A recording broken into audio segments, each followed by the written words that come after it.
Wait, what? Wouldn't that just defeat the purpose of the... Thank you, Mr. Stark. But I'm good. Whew, almost got me. What is it like to take over from Tony Stark? Wait, hold on. Wait, what? He's like 15. Wait, stop. Wait, stop, wait. Hello, Peter. What the f... Oh, sorry.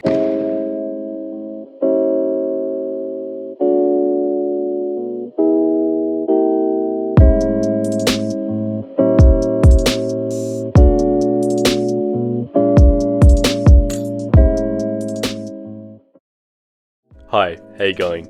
I'm sure you're excited to see the new Spider-Man Far From Home film, and so am I. The anticipation surrounding the return of Tobey and Andrew back as Spidey is astronomical. However, I'm not that excited to see Tom Holland back in the role. His portrayal of the character doesn't interest me or inspire me. And that's not Tom's fault, I think. He could have been the perfect Spider-Man, but that's just not the case. It speaks a lot that fans are excited to see the older Spider-Man and their villains returning, more than Tom Holland's third installment as the character. Is Iron Man the problem? Well, kind of. In Spider-Man Homecoming, I think that's the absolute limit you can push the tech that Peter has disposal of, at least without making it, well, not Spider-Man. To make matters worse, not mentioning or acknowledging Uncle Ben's importance leaves a sour taste in a lot of people's mouths. It feels like the MCU has replaced Uncle Ben with Tony Stark, and I guess they have. If Spider-Man did need a mentor in the MCU, I'd argue that Cap is a much better fit for who Peter Parker is. When it comes to their lives and values, they can relate to each other. Take the picture. Put him down, Eugene. Hey, just start the cartoon! Hey, you wanna shut up? Hey. Allied forces will face any threat, no matter the size. They both were kids from New York who were pushed around by the bigger guy, who were thrusted into becoming superhuman. Yeah. Big change. The key difference is that Peter was just a kid when he was given a massive responsibility. Peter looks up to heroes like Captain America, hence why he is Spider-Man and not Spider-Boy. He wants to be a big-time hero. In Civil War, it would have been much more interesting if Peter switched sides, not wanting to fight the heroes he looks up to, despite the allure of shiny tech and a cool billionaire. MCU Spider-Man was set up to be the best live-action Spider-Man, but they dropped the ball. It would have made more sense to stick with Andrew Garfield in the role, and would have made for a more compelling story that resembles more of the comic book Civil War. Spider-Man can have a lot of bells and whistles, but not at 15. It makes sense for Spider-Man to have a lot of tech later in his career. The red and black suit also looks like another Spider-Man.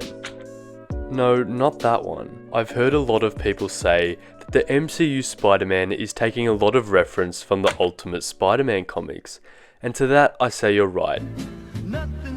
But not in the way you think. This Ultimate Spider-Man.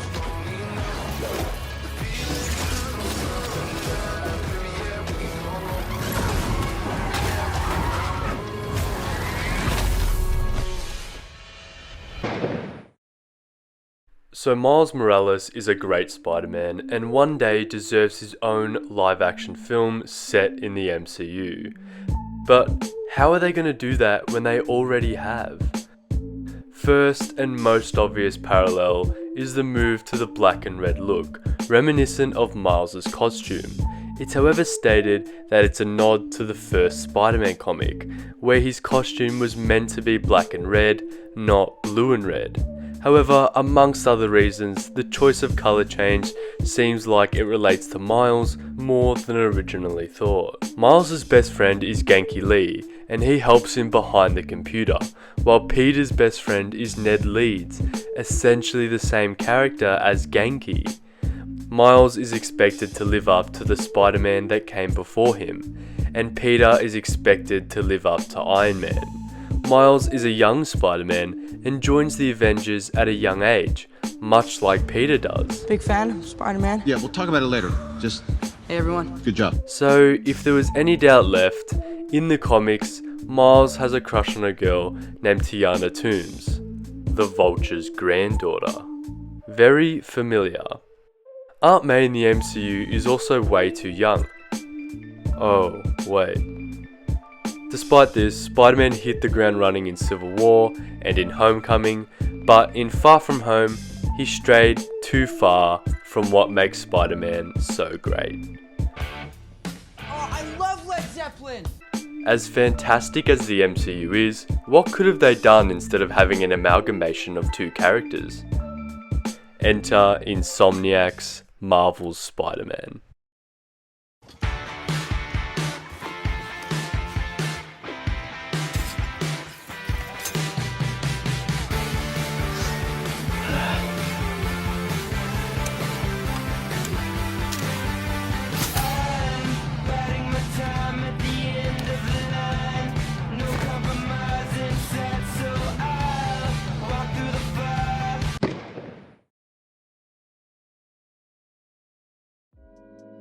At the same time Captain America Civil War was releasing in cinemas, Insomniac was working hard on creating their new Spider-Man game for the PS4. They too had a similar challenge ahead of them, and that was to make a great Spider-Man and story around him after so many films had come before. How do they make him their own, and how do they craft a unique story? Instead of doing the MCU's approach, they did the opposite. Instead of making Peter young, they made him older, allowing them to tell stories that have never been told before, seeming none of the films had explored Spider-Man at this age. They lent into Peter Parker's character and how Spider-Man would adapt as he gets older. This gave us the now iconic and unique white spider symbol that when seen is directly correlated with Insomniac's Spider-Man. A very smart decision. Just like the MCU, they have many Miles elements in the story by actually having Miles there.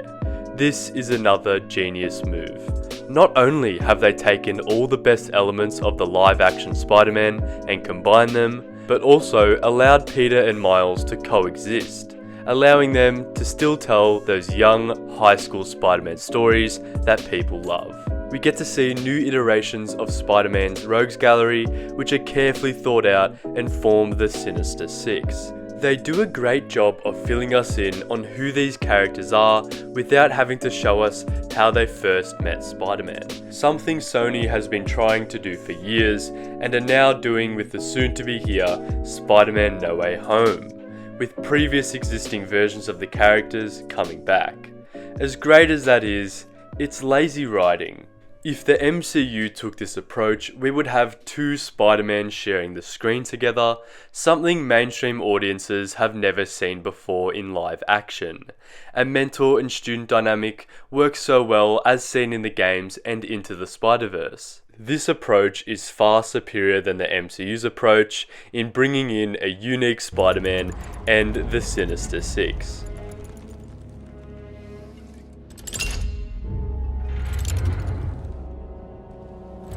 The story in the game has you invested in the characters and masterfully pulls at the heartstrings with dire consequences, as a Spider-Man story should.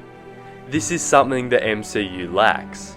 A Spider-Man story with a lot of heart and really strong character moments. The moments we get with Peter and Dr. Octavius solidifies their bond as not only a mentor to Peter, but as a friend. If you'd like to seek a position with more of a future. I came here to work for you because of what you've got up here. And that's not going anywhere. So neither am I. Only for them to break it down as we see Peter's realization that the man he looks up to is a twisted version of himself. That's because men like us have a duty, a responsibility, to use our talents in the service of others. Even if they don't appreciate it, we have to do what's best for those beneath us, whether they understand it or not. No, you're wrong! You are everything I wanted to be! You just threw it away! The revelation that Aunt May knew Peter Parker was Spider-Man, and doing this in her last moments of life, really pulls at the heartstrings. You're gonna be okay, ma'am. I've got the cure right here.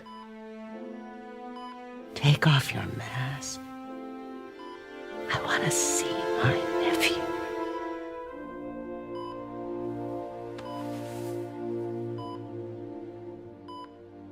You knew? I've known for a while. I never wanted you to worry. I did. She had a responsibility to not stop Peter from saving lives. And Ben would be too. All the people you've saved. I don't know what to do. Yes, you do.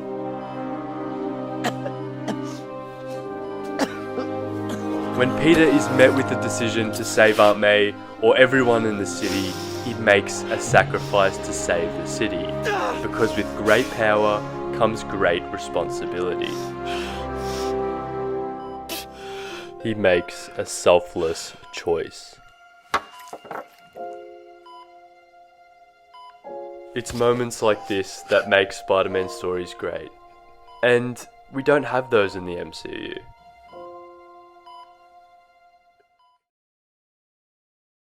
So the MCU could have introduced an older Spider-Man or just stuck with Andrew Garfield to make a more compelling character arc within their universe. This would have closely resembled what happened in the games, with new and fresh stories with Peter and also exploring a new Spider-Man in live action, Miles Morales.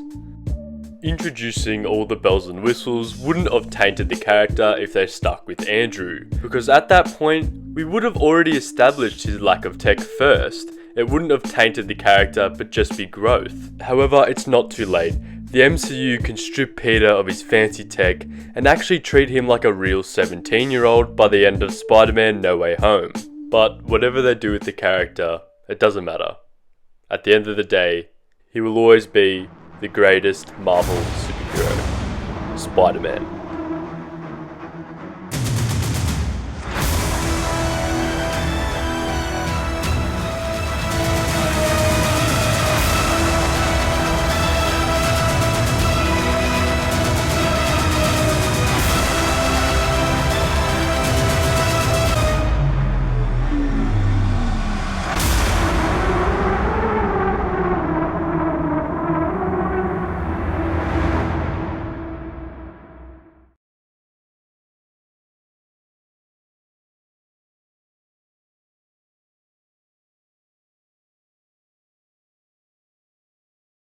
Did you take a shot every time I said MCU?